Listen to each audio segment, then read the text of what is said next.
Back in January 2021, India's Ministry for Road Transport and Highways announced a massive, awe-inspiring plan. An investment of 3.3 lakh crore rupees to build 23 new highways over 4 to 5 years. It was a staggering vision for growth, but it got Shrutin Shetty thinking, and Shrutin actually ended up sending an email to the minister himself. Now, call Shrutin optimistic, or maybe just delusional, but Shrutin is still hoping for a response or a chance to dive deeper into the topic, because the core question remains just as critical today. Are we building for the past, or are we designing for the future? Let's take a quick step back in time to look at 2 scenarios that show exactly what happens when we pick the wrong lane at a historical crossroads. Scenario 1, the late 1800s. Electric car prototypes actually existed back then, built by innovators like William Morrison, but because of limited research and a massive push for fossil fuels, internal combustion engines won. The result? A century of heavy pollution and severe climate damage. Imagine the world today if a more long-term view was taken back then, and electric vehicles were pursued and developed. Scenario 2, the 1950s. A handful of leaders and businesses saw massive potential for plastic in consumer goods. Almost overnight, entire global industries were born. Fast forward half a century, and our helpless total dependence on plastic has created an ecological disaster that's becoming irreparable. Imagine the world today if a more long-term view was taken in the 1950s and plastic was to be used sparingly and responsibly. Right now, India is at a remarkably similar crossroads, and the infrastructure choices made today will dictate what the country looks like half a century from now.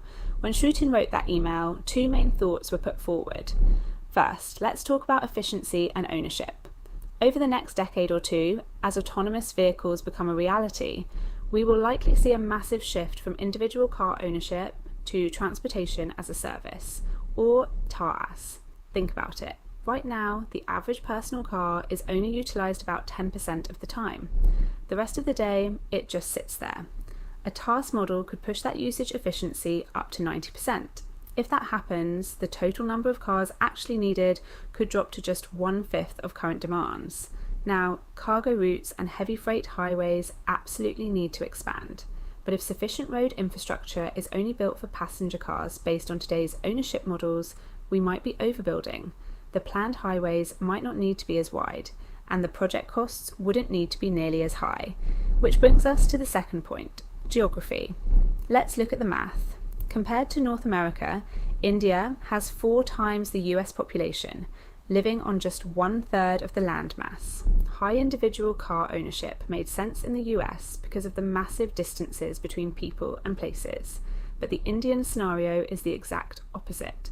We have a lot of people on a smaller land mass. Mathematically, a world-class public and private mass transportation system is just fundamentally more logical for India than individual car ownership.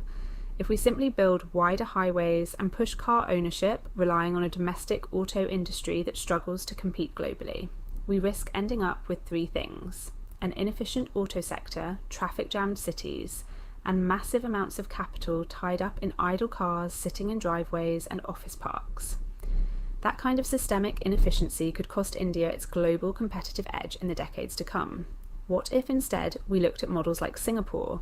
What if we created hyper-efficient mass transit infrastructure now, optimised our highway spending to be future-ready, and diverted those saved lakh crores into economic sectors that will actually give India a global edge?